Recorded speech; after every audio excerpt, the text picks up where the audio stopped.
Hello बच्चों, let's see this question. Question says if S is equal to Z belongs to C, Z minus 1 upon Z plus 2I belongs to R, then हमें बताना है कि कौन सा option right answer होगा। तो इसके लिए सबसे पहले हम हमारा की कंसेप्ट देख लेते हैं, जो कि इस प्रकार है कि argument of Z1 upon Z2 is equal to argument of Z1 minus argument of Z2। और साथ ही यदि दे रखा हो कि हमारे पास कोई भी complex number Z real number है, तो उसके लिए argument Z is equal to होता है या तो 0 या फिर पाई।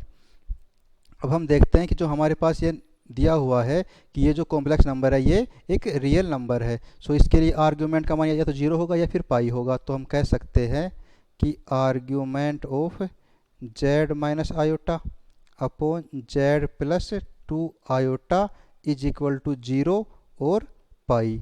सो इसको हम लिख सकते हैं argument of Z minus iota minus argument of Z minus 2 iota is equal to 0 और पाई। वैसे तो हम जानते हैं कि ये हमारे पास जो दिया हुआ है argument of Z minus iota upon Z plus 2 iota is equal to 0 और पाई, या फिर argument of Z minus iota minus argument of Z minus 2 iota is equal to 0 और पाई, ये हमारे पास एक स्ट्रेट लाइन की इक्वेशन है। लेकिन हम इस इक्वेशन को हमारे कॉम्प्लेक्स प्लेन में देख लेते हैं।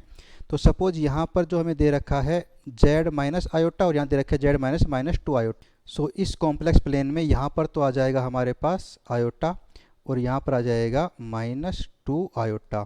अब हमें किसी अनदर कॉम्प्लेक्स नंबर Z के साथ यहाँ पर इसका आर्ग्यूमेंट निकालना है।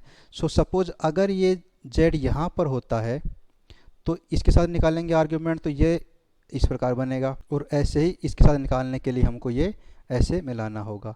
तो हम देख सकते हैं कि यहाँ पर इन दोनों का जो आर्ग्यूमेंट है, यानी कि पॉजिटिव इस रियल एक्सिस के साथ थीटा जो है और इसका थीटा, इन दोनों का थीटा का जो अंतर है वो 0 या फिर पाई नहीं हो सकता, क्योंकि ये दोनों अलग अलग मान हैं। तो यदि मैं इन दोनों आर्गुमेंट का मान 0 या पाई निकालना चाहूँ, तो मुझे जो ये हमारे पास कॉम्प्लेक्स नंबर है उसको इस इमेजिनरी एक्सिस पर ही होना पड़ेगा।